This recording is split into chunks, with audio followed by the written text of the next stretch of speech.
Yeah, I was proud of the effort. I thought we competed really hard against a talented team that, really brought their A game tonight. I thought, it was great to be challenged in that way, and it was a hard-fought victory. And, obviously we got it done from the free throw line in a very physical game. It's all a lot of fouls, and, we weren't necessarily able to play the style that we wanted to. They did a great job boxing out and really getting back in transition and really limited a lot of the things that we're wanting to do, and we really had to earn it in the half court, and I was proud of how hard we competed to secure the victory down the stretch. Matt Riniker, you had a career high 30 points tonight. Congratulations on that. I know your coach and your teammates describe you as an unselfish guy, and we know you're willing to do the dirty work and do stuff on defense, but past couple games, it's kind of been there for you on offense, the opportunities to score, and it seemed like it all kind of came together tonight, especially 14-14 from the line. Yeah, that is probably the most impressive thing I've done in a while, for sure. And no, for sure tonight my teammates were definitely getting me open on the cuts and backdoor cuts. It seemed like every time I was making a cut, somebody was hitting me, and it was just working out. It was just my night tonight, so it's pretty awesome. Trevor, for you, this is a veteran group. You guys have played a lot together, and this was a tight game all the way through. Just talk a little bit about the poise you guys have playing together to execute plays down the stretch and not lose the lead. But you guys seem like you guys had that slim lead the entire second half and never lost it. Yeah, I think it's just an unspoken confidence with our team. I mean, we all have a bunch of faith in everyone, 1 through 18, and we understood that they were on a tough travel schedule at elevation, and we knew that they weren't going to have the same energy that we had.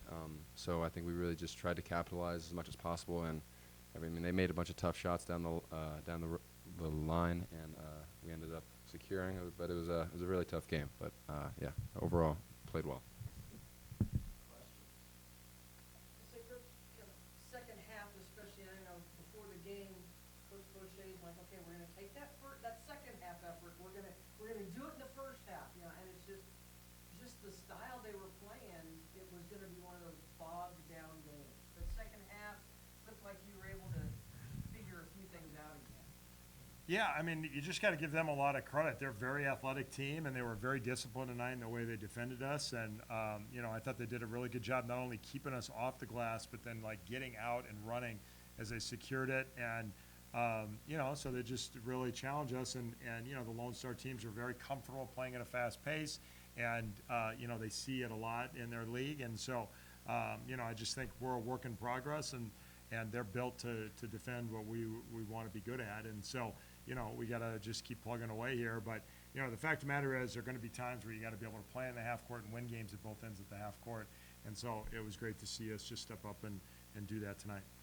I mean, guys, like you said last night, you're still kind of getting comfortable with this offense. You like the pace, obviously. But can you kind of feel yourselves understanding a little bit more when you can go breakneck pace and when you just kind of need to take a beat?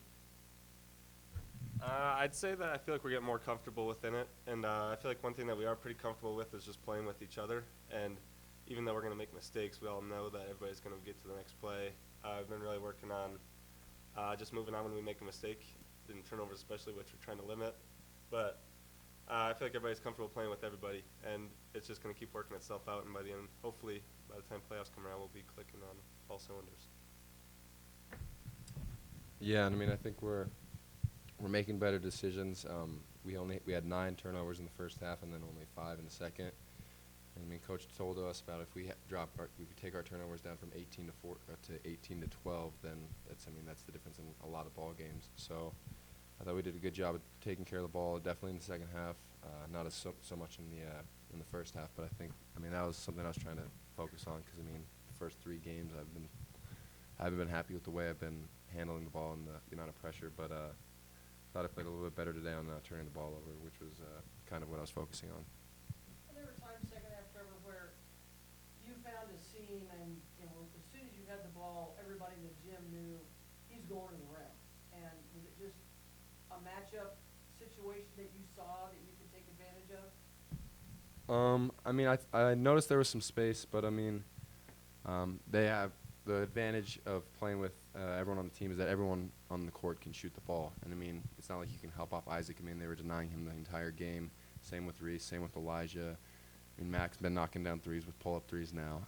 So, I mean, they have to guard everyone. So there was moments where I saw the space, didn't finish all of them the way I wanted, and didn't finish at the line the way I wanted. But I noticed that they were putting the big on me, and I was just trying to take advantage of the space I had. Yeah, for you, Coach, first half kind of with the platoon swapped 2 times. The bench did a good job the first time. Second time, a little less. What kind of questions do you think were answered from your bench guys tonight? Well, the challenge right now is how do we get guys involved where they're in the flow of the game, and also not only in flow of the game, but also over the context as we develop over this next month or two of the season. How are we giving guys opportunities? And we've tried a couple different things, and I really haven't liked any of them yet, to be honest with you. So I thought that second time we went back to that group, you know, they didn't do anything wrong, but it really just impacted the energy of the group that was our primary group that was sitting out. And so, you know, we got to continue to figure out how to play 12 guys in a kind of a 9-man rotation, and what's going to be the best way to do that, because they all have major ability to contribute, but they're not always consistent. You know, tonight was Elijah's night. He had 2 big threes, and he really did a nice job at the defensive end guarding their quicker guards. And I felt like a couple other guys were struggling defensively, giving too much airspace to their guards. So we went with Elijah, and you know, that is something we all have to be comfortable with. Sometimes it's not going to be your night. Sometimes it is going to be your night. But how do we keep everybody in the flow of the rotation enough where when it is their night, they're able to have the confidence to perform? And so that's a work in progress. But we'll see. And we do like those 5 together. It's just like it was just a little too much in terms of that other group sitting too long. Yeah, and then with ball screen defense, Matt kind of hedges the screen a bit and then blows up the ball screens. Talk about what having such an athlete at the 5 position can do to the ball screens when the big guy's trying to set up the point guard.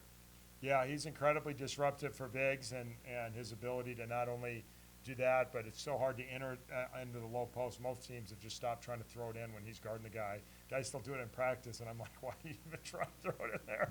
You know? And so, yeah, he's incredibly disruptive and impacts the games, not only on the stat sheet, which you see regularly, but also in so many plays that you don't see because, you know, he's just there ready to make plays and moving and covering things up. And Trevor has a similar impact on the game. His defense over the last couple of years has improved dramatically, and he's done a great job. He started out the game in green and switching, and he did a great job with that. And some of the guards are struggling against our 4s. We switched over to not switching, and he was able to make that seamless transition and really eliminate that post threat at their 4 spot. So both guys have just done a tremendous job defensively, whatever's asked of them at the defensive end. Absolutely. And Trevor, the shots that have been falling at the rate that you probably wanted to this season, but the confidence is still there. It's clear to see on the court. You're not hesitating at all. You're shooting shots when you're open. Just talk about the mentality you have and staying with it and knowing that those shots are going to fall eventually. Yeah, I mean, my teammates have a lot of confidence in the shots that I take, and I have a lot of confidence in the shots that I take. I definitely haven't been shooting the way I wanted to start the season from all 3 spots. But I got to understand that there's going to be shooting slumps, there's going to be finishing slumps, so just got to keep the confidence up and keep shooting the shots that I know I can make, and having my teammates back and them having mine. And then the passing ability has been shown this season, a lot of the backdoor passes. Just talk about kind of playing that point guard position and having to make difficult passes. I like passing. It's fun. Nikola Jokic says when one person scores, one person's happy, but if you get an assist, it makes 2 people happy. So it's the backdoors. It's kind of like my signature pass right now. But sometimes I'm sure Coach is a little shaky on the window I'm trying to fit it in, but for right now it's been working. But I gotta make sure that the space is there. 4 to 1 assist to turnover ratio. That's a first. And then for you, Mac, we talked about the 30 points, the 30 from the free throw line. I guess the only bad thing was the 4 fouls, being a little bit of foul trouble. I guess last season kind of being in a little bit more foul trouble, having some other guys scoring, but with the responsibility that you have this year, talk about kind of the newfound way of not fouling. Yeah, I feel like my style of play, I'm just going to get fouls, and I feel like coaches are trying to do their best to kind of coach me when I should gamble, when I shouldn't. Especially Coach DeGeorge has been trying to tell me to sometimes it's all right to just let him score, and it's kind of a little bit more difficult for me, but I'm going to do my best to keep limiting it down to 4 or less, not all 5. Yeah, and, last question, just 2 to 4 from the free, and then a perfect from the free throw line. Just talk about the development of your jump shot. I mean, just watching the last few seasons, just been an immense improvement. Yeah, Coach KB has kind of taken charge on that with my shot, and he's done it for the last 4 years, it seems like, but it seems like this year we're finally starting to click, and we both really bought into just trying to get in almost every single day and just groove shots. And when you can groove shots, especially him, he's really working on my confidence, and it's just nice to be able to kind of do what I want to do and just kind of shoot it, and it's nice when they go in. Yeah. So, you know, you said you've got a nice, unusually long break before conference start. You've had 4 really tough regional games. You feel like, you know, ready or not, conference is coming, but kind of like where you are now. Yeah, you know, we got a veteran team, and I know they're going to do a good job over break, and the mental rest will be good for them, and they are a very committed group, and sometimes we feel like we need to kick them out of the gym because they overdo it, and, you know, it's a long season, so this break will be good for them. And then, you know, we got a huge weekend on the road last year at home. You know, we lost both of these games, and now we got to go on the road, and they'll certainly be 2 of the top teams in the league, so it'll be a huge start to conference season. But, you know, we're the most experienced team in the league, and even though we're doing some new things, I'm very confident with this group will be ready and we'll go perform well, you know, to start the league.